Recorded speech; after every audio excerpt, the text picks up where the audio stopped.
Bienvenue dans Mindways, le podcast où j'explore l'art de l'amélioration quotidienne en puisant mon inspiration dans les méthodes des plus grands entrepreneurs, sportifs de haut niveau et artistes internationaux. Je suis convaincu que chaque jour est une nouvelle chance de progresser. C'est pourquoi, dans ce podcast, je t'invite à passer à l'action avec moi et mes invités, à découvrir ces techniques et à les mettre en pratique dès à présent. Je suis Sébastien Corlouer et je suis ravi de t'accueillir dans cette quête d'excellence. Prépare-toi à t'élever vers de nouveaux sommets avec Mindways. Bonjour et bienvenue dans ce nouvel épisode de Mindways. Je te souhaite la bienvenue. Je voulais faire un épisode solo pour faire un petit point sur les derniers épisodes et sur les prochains épisodes à venir sur le podcast. Je te souhaite tout le meilleur pour cette année 2024. Ça arrive au mois de février, mais qu'importe, il te reste encore 11 mois pour te dépasser. Revenons sur les derniers épisodes du podcast. Je suis vraiment content d'avoir pu recevoir mes premiers invités et te proposer des interviews que j'espère inspirantes.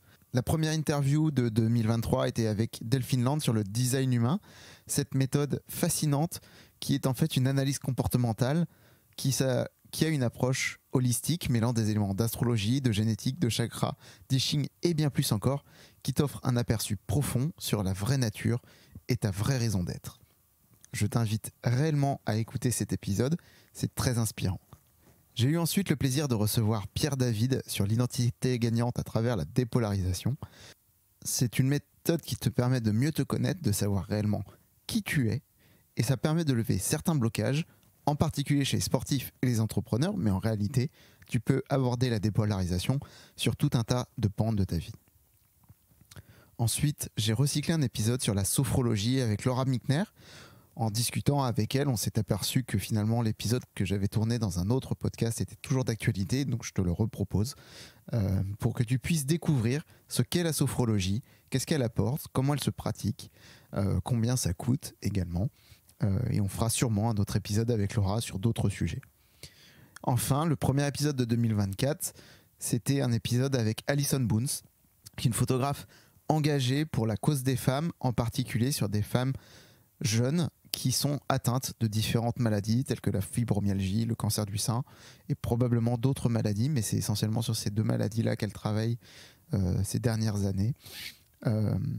C'est un formidable témoignage de dépassement de soi à tous les niveaux. Déjà, Alison elle-même, elle a pu se dépasser en combattant sa peur de l'eau, puisqu'elle était phobique de l'eau, et maintenant, toutes ses photos sont des photos subaquatiques. Donc, c'est là où il y a un vrai travail de dépassement de soi et le dépassement évidemment de chacune de ces femmes qui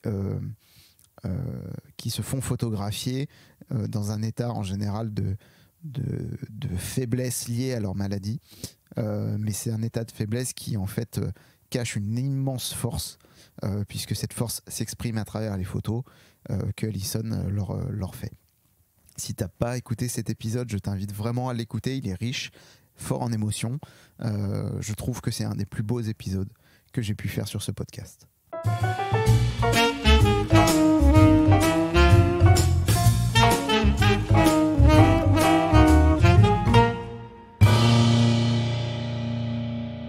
Maintenant, tournons-nous un petit peu vers le futur. Mindways va continuer d'aborder différents sujets de développement personnel, d'entrepreneuriat, de leadership. L'idée étant toujours de t'inspirer.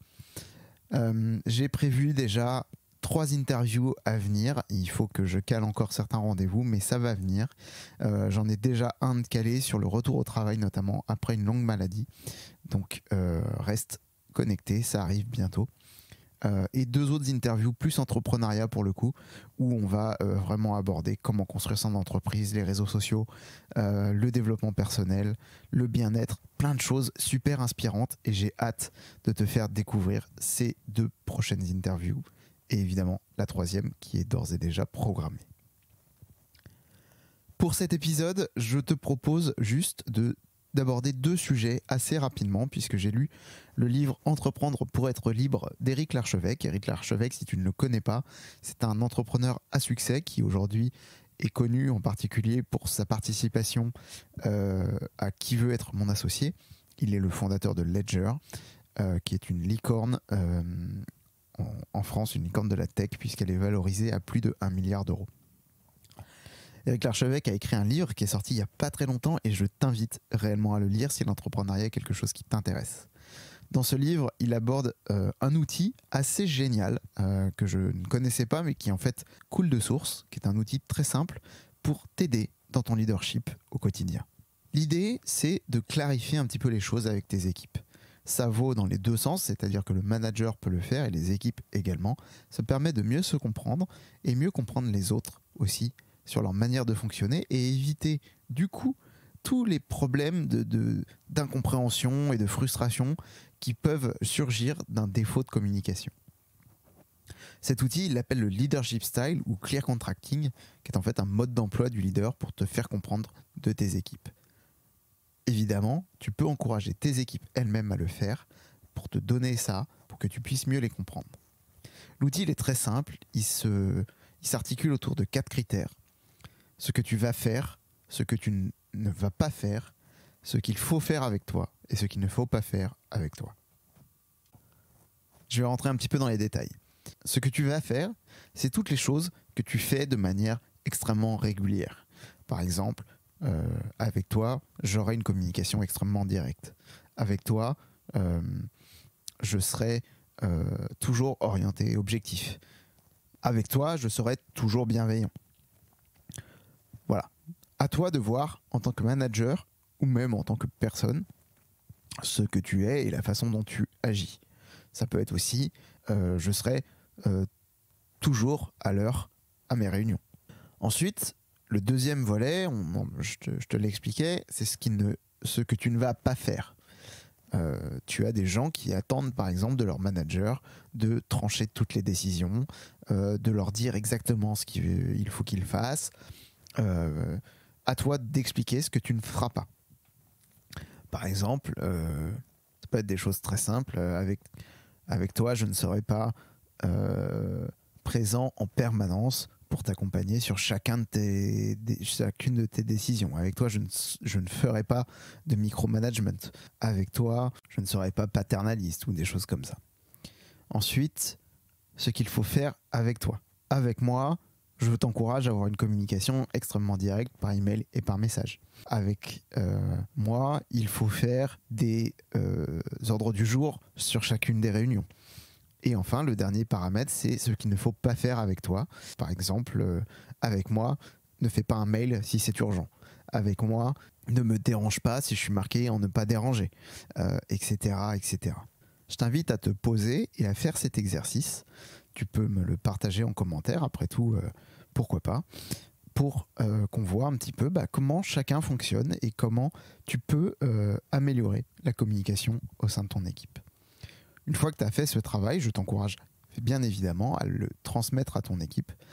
Par exemple, mon équipe sait que si un rendez-vous n'est pas dans mon agenda, par défaut, il n'existe pas. Donc, ils doivent formaliser un rendez-vous. Alors, évidemment, on ne parle pas de la discussion à la machine à café, mais dès lors qu'on doit aborder un sujet important, c'est important qu'il y ait un rendez-vous fixé dans mon agenda. S'il n'y a pas de rendez-vous, il n'y a rien. Et j'ai donc du temps pour moi.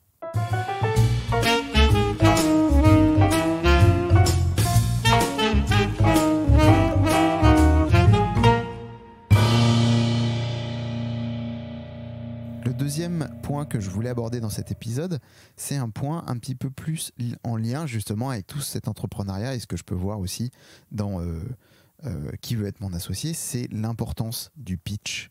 Quand vous pitchez un projet, une entreprise, un sujet, peu importe, en général, vous allez vous adresser à des gens qui ont peu de temps à vous accorder et vous devez être hyper pointu sur ce que vous allez faire et hyper impactant. Que tu sois en train de démarrer ton entreprise ou que tu cherches à attirer des investisseurs ou à entreprendre des partenariats avec une société, un bon pitch peut faire toute la différence. Le pitch, c'est souvent ta première chance de faire une impression mémorable. Il doit capturer l'essence de ton projet en quelques minutes tout en engageant et en convainquant ton auditoire. Quelques éléments clés pour un bon pitch. Ça va être la clarté et la concision. Ton pitch doit être clair et direct. Évite le jargon trop précis que seul toi connais parce que tu es dans ton milieu. Sois précis sur ce que fait ton entreprise. Il faut que ce soit extrêmement clair dans la tête de la personne qui t'écoute. Ensuite, mets en avant le problème que tu résous et comment ton produit ou ton service offre une solution unique et différenciante. Enfin, quel est ton public cible ou ton marché? Décris qui a besoin de ton produit ou de ton service et pourquoi. Et enfin, la taille du marché potentiel et la croissance qu'il peut y avoir sur ton marché. Maintenant, comment tu dois structurer ton pitch? D'abord, tu as l'accroche. Commence par quelque chose de captivant, une statistique surprenante, une question rhétorique ou une histoire personnelle. Ensuite, le corps du pitch. Présente ton entreprise, ton service, le problème et ta solution, et le marché ainsi que ton modèle d'affaires. Sois précis sur ce que tu es en train de faire. C'est important, les chiffres sont hyper importants puisque c'est ça qui va pouvoir éventuellement convaincre ton auditoire. Enfin, en conclusion, termine par un appel à l'action clair. Qu'est-ce que tu souhaites de ton auditoire? Un investissement, un partenariat, un conseil? Quel type de partenariat, de conseil ou d'investissement tu attends? C'est hyper important et je le vois également dans mon travail où je suis régulièrement sollicité pour des partenariats. Souvent, les gens ont envie de créer un partenariat avec la marque, mais en fait, ils ne savent pas quoi proposer. Et ça, c'est hyper important. La marque, elle reçoit des centaines de sollicitations en permanence. Si tu n'as rien à proposer, c'est compliqué. C'est pas à la marque de te proposer quelque chose, c'est bien l'inverse. Ce qui va aller avec le pitch, tu vas avoir un temps qui va être extrêmement limité avec les gens que tu vas avoir en face de toi. Prépare-toi, entraîne-toi, rédige ton pitch, écris-le, pratique-le, répète-le, éventuellement, demande du feedback, teste ton pitch sur des amis, des mentors, sois ouvert aux critiques constructives. C'est important pour toi d'améliorer ton pitch. Si quelqu'un te dit que ça va pas, c'est que ça va pas. Donc, améliore-le. Quand le moment arrive, il va falloir que tu gères le track et l'interaction avec ton auditoire. Respire bien avant, visualise positivement les choses et rappelle-toi de l'importance de ton message. Si ton message est clair dans ta tête, ça va bien se passer. Enfin, regarde les gens dans les yeux, pose-leur des questions, sois prêt à improviser selon les réactions également. La seule chose que tu ne maîtrises pas, c'est la réaction des gens. Reste à l'écoute de ce qu'ils te proposent, reste à l'écoute de ce qu'ils te disent et reste à l'écoute de ce qu'ils font. Je te rappelle que la communication non verbale est hyper importante. Que ce soit pour toi, mais eux aussi t'envoient des signaux. C'est à toi de les capter. Pour conclure, je te récapitule les choses. Sois clair, concis. Il faut que tu aies un problème et la solution à ton problème. Que ton public, ta cible et le marché soient extrêmement clairs dans le pitch que tu proposes. Ton pitch s'articule autour de 3 choses, l'accroche, le corps et la conclusion. Rédige-le, répète-le, demande du feedback à tes proches. Et enfin, gère ton stress au moment de faire ton pitch et engage ton auditoire. Je t'encourage à passer à l'action, que ce soit pour créer l'outil de management Leadership Style ou préparer un pitch si tu es concerné. Je te remercie pour ton écoute. N'hésite pas à t'abonner au podcast, à le partager autour de toi. Ça aide grandement le podcast à se faire connaître. C'est hyper important. Merci infiniment de m'avoir rejoint pour cet épisode de Mindways. J'espère que tu as apprécié cet épisode autant que j'ai adoré le faire. Explorer de nouvelles perspectives et idées est ce qui fait battre le cœur de ce podcast. Si tu as aimé cet épisode, n'oublie pas de t'abonner à Mindways pour ne pas manquer mes futurs sujets. Tu peux le faire sur ta plateforme de podcast préférée. Et si tu souhaites rester à jour avec les dernières nouvelles et mises à jour, suis-moi sur les réseaux sociaux. Tu me trouveras sur Escordware, sur Instagram et X. Retrouve-moi également sur l'Instagram du podcast mindways_fr pour toujours plus de contenu. N'oublie pas que ton soutien est la clé de la poursuite de cette aventure. Tes commentaires, avis et partages sont toujours appréciés. Merci encore d'être à mes côtés. Reste curieux, reste connecté. N'hésite pas à m'envoyer tes questions, idées ou suggestions pour de futurs épisodes. C'est un voyage que nous faisons ensemble et j'ai hâte de continuer à le partager avec toi. Prends soin de toi et que ton esprit continue à s'épanouir. À bientôt.